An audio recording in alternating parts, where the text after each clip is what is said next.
کہتے تھے کہ میں سورہ زمر کی آیت نمبر 71 تو سمجھ لیتا تھا، 73 سمجھنا میرے لیے ذرا مشکل تھا. اور 71 آیت یہ ہے کہ وسیق الذین، کھینچا جائے گا، ہنکایا جائے گا کون سے لوگوں کو؟ کفروا، جنہوں نے کفر کیا، الی جہنم زمرا، جہنم کی طرف ہنکایا جائے گا. جیسے بھیڑ بکریوں کا ہنکاتے ہیں، کھینچ کے لے کے جاتے ہیں، وہ نہیں بھی چلنا چاہیں تو زبردستی لے کے جاتے ہیں.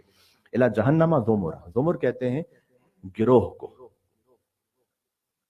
ایک بات یاد رکھیے گا کہ قیامت میں ایک انڈیویجول بھی حساب کتاب ہے اور گروہ کا بھی معاملہ ہے کہ آپ کس کمپنی میں تھے.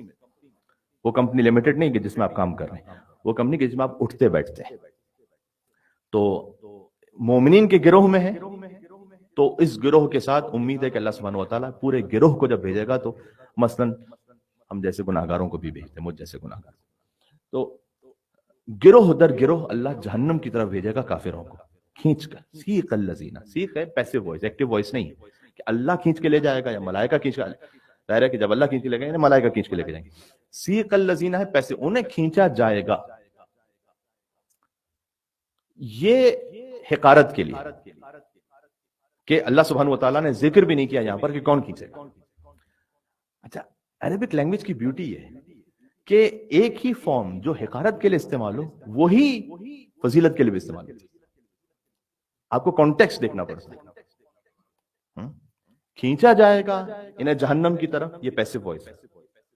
یہ آیت نمبر 71 ہے. دین آپ آیت نمبر 73 پر آ جائیے. وسیق الذین اتقوا ربہم، جنہوں نے اپنے رب کا تقوی اختیار کیا، جو متقی ہیں، انہیں بھی کھینچا جائے گا.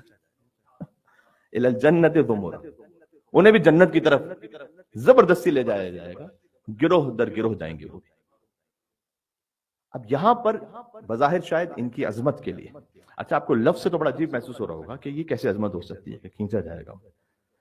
تو نجف کے ایک بزرگ مرجع تقلید ہیں، وہ یہ کہتے ہیں کہ میں آیت نمبر 71 کو تو سمجھ پایا کہ جہنمیوں کو کھینچا جائے گا، جنتیوں کو کیوں کھینچا جائے گا؟ جنتی تو شوق سے، رغبت سے جوق در جوق جانا چاہیں گے جنت میں.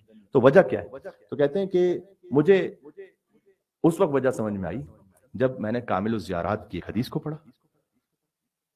آپ کے پاس اگر اس کا عربک ورژن ہو تو جلد نمبر 1 صفحہ نمبر 80، اردو ورژن میں آپ خود ہی دیکھ لیجیے گا کہاں پر یہ حدیث ہے کہ صادق علیہ محمد نے بیان فرمایا قیامت کا احوال. جنتیوں کو کیوں کھینچا جا رہا ہے؟ کھینچا وہاں جاتا ہے جہاں وہ جانا نہیں چاہ رہے. سیقہ کا لفظ وہاں استعمال ہوتا ہے. اچھا ایگزیکٹلی جہنم کے لیے بھی سیقہ کا لفظ ہے، سین یہ قاف دو نقطے والی، اور جنتیوں کے لیے بھی سیقہ کا لفظ، یہی لفظ. تو جہنمیوں کو کھینچا جا رہا ہے، جنتیوں کو بھی کھینچا جا رہا ہے. اچھا کن کی بات ہو رہی ہے؟ الذین اتقوا ربہم، جنہوں نے اپنے رب کا تقوی اختیار کیا، یعنی جو امام المتقین کے ماننے والے، انہیں کھینچا جا رہا ہے کہ بھئی جنت کی طرف جاؤ. زبردستی گویا اس میں بین السطور یہ بات موجود ہے. کیوں؟ تو کہتے ہیں کہ جب میں نے کامل الزیارات کی جلد نمبر 1 صفحہ نمبر 80 جو ہمارے پاس اس کا ورژن، اس میں حدیث موجود ہے کہ صادق علیہ محمد نے ایک تفصیلی حدیث بیان فرمائی کہ جنت میں ہوگا یہ کہ اللہ اکبر، جو اصل بات میں کہنے لگا اس سے پہلے بھی حدیث کا ایک حصہ سن لیجیے گا. فرمایا کہ اے زور اور آسمان روتا رہا 40 برس تک امام حسین کے، 40 دن تک امام حسین کے غم میں، اور سمندروں کی مخلوقات نے گریہ کیا. اور یہ امام علیہ السلام نے فرمایا. اس کے بعد پھر فرمایا کہ جو سنیے گا ابا عبداللہ علیہ حسین السلام پر گریہ کی اہمیت. جیسے بعض لوگ کہتے ہیں کہ بس خالی رونا، جو روئے حسین ابن علی پر وہ رسول اللہ کے ساتھ صلہ رحم کر رہا ہوتا ہے. صلہ رحم کا مطلب آپ جانتے ہیں؟ صلہ رحم کرنا جو واجب ہے آپ پر، آپ کے بلڈ ریلیشنز کے ساتھ، ہاں تو ہم رسول اللہ کے ساتھ صلہ رحم کیسے کریں؟ کہ جو حسین پر رو رہا ہے وہ رسول اللہ کے ساتھ صلہ رحم کر رہا ہے، پہلی بات. اور دوسرا، آپ سوچ سکتے ہیں کبھی کہ آپ اہل بیت کے حق کو ادا کر دیں گے؟ آپ نے والدین کا حق ادا نہیں کر سکتے، آپ میں اپنے استاد کا حق ادا نہیں کر سکتے، ہم اہل بیت کا حق کہاں سے ادا کریں؟ فرمایا کہ جو ابا عبداللہ الحسین پر گریہ کر کے آیا ہے دنیا سے، فقط ادا حق ادا، اس نے ہمارے حق کو ادا کر دیا. اہل البیت کے حق کو مل کے صلوات بھیجیں اہل البیت اطہار علیہ الصلوۃ والسلام. اللہم صلی علی.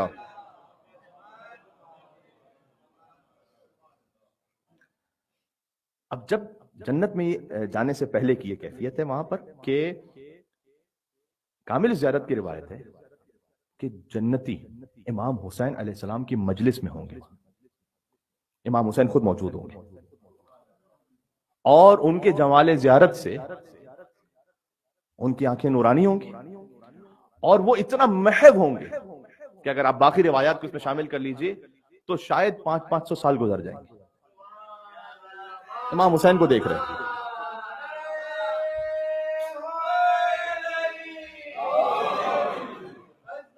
سبحان اللہ، وہ آیت واضح ہو رہی ہے، اللہم صلی علی محمد و علی محمد۔ شب جمعہ ہے، امیدوں کی رات ہے، تو میں نے چاہا کہ بات یہیں سے شروع کی جائے کہ جو سب سے بڑی امید ہے انسانیت کے لیے اور ایک مومن کے لیے، ابا عبداللہ الحسین علیہ السلام، تو وہ امام حسین علیہ السلام کی زیارت کے جمال میں اس طرح سے محو ہوں گے کہ امام حسین علیہ السلام، حتیٰ یہ روایت کا لفظ ہے کہ انہیں جنتی مخلوقات آ کے یہ کہیں گی، حور العین اور ولدان المخلدون، وہ آ کے کہیں گے کہ چلو جنت میں، اللہ نے تمہارے لیے ہمیں سجایا ہے، اور جانے سے انکار کر دیں گے۔ یہ بھی روایت میں دیکھتے رہیں گے امام حسین۔ تو مجھے تقلید یہ کہتے ہیں کہ پھر مجھے سمجھ میں آیا کہ شاید پھر ایک وہ موقع آئے گا کہ سیق الذین اتقوا ربہم الی الجنۃ، کہ پھر انہیں بھی کھینچ کر لے جایا جائے گا جنت کی طرف کہ تمہارے لیے اللہ سبحانہ وتعالیٰ نے جنت کو آمادہ کیا ہے۔ وہ جنت میں ابھی فی الحال اس لیے جانا نہیں چاہتے کہ انہیں سیدہ شباب اہل جنہ نصیب ہو چکے ہیں، جنت میں جانے کی کیا بات ہے، جیسے سردار جنت مل چکے ہو۔ ایک مل کے اور صلوات بھیجیے ابا عبداللہ الحسین علیہ السلام، اللہم صلی علی محمد۔